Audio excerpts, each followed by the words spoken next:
A yearning for peace, the Ukraine war and global hopes for 2025. The war in Ukraine has raged for almost 2 years. Millions have been displaced, thousands have lost their lives. The world watches with bated breath, hoping for a swift resolution to the conflict. As 2025 approaches, the question on everyone's mind is, can this be the year peace prevails? The devastation caused by the conflict is undeniable. Cities lie in ruins, families are torn apart, and the geopolitical landscape is fractured. The human cost of the war is immeasurable, and its ripple effects are felt across the globe. The international community is desperate for a solution. Diplomatic efforts continue, but a lasting peace seems elusive. Will 2025 be the year the fighting stops and rebuilding begins? Trump's bold promise. Can he broker peace in Ukraine? Former President Donald Trump has made a bold claim. He can end the Ukraine war quickly, even within a day, if he returns to the White House. This promise has become a cornerstone of his 2024 presidential campaign. Trump claims he can leverage his relationships with both Zelensky and Putin to negotiate a peace deal. He has not provided specific details about his strategy. Critics question if his approach will be effective. Trump's history of unconventional diplomacy and his often unpredictable style raise both hopes and concerns.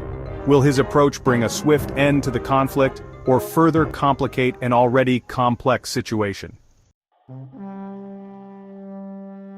Putin's perspective: nearing victory or open to negotiation?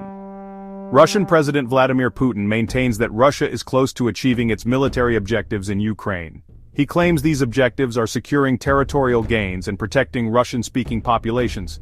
Despite these claims, Putin has hinted at a willingness to engage in negotiations.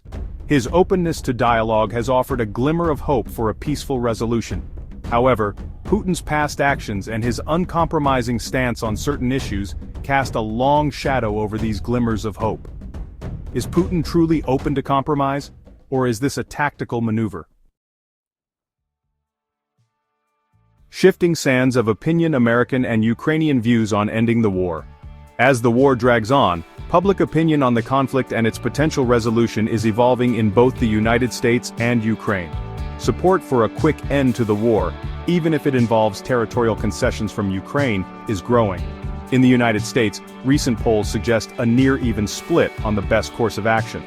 About half of Americans favor urging Ukraine to negotiate a peace deal as soon as possible, even if it means Ukraine doesn't regain all of its lost territory. The other half supports continuing to provide Ukraine with the support it needs to reclaim all of its territory, even if it means a longer war. In Ukraine, a slim majority of citizens now also favor a negotiated settlement as soon as possible. This marks a shift from earlier sentiments. The human cost of the war is weighing heavily on Ukrainians, leading to a growing desire for peace. The shifting public opinion in both countries adds another layer of complexity to the already intricate situation. It remains to be seen how these evolving stances will influence the course of the conflict in 2025.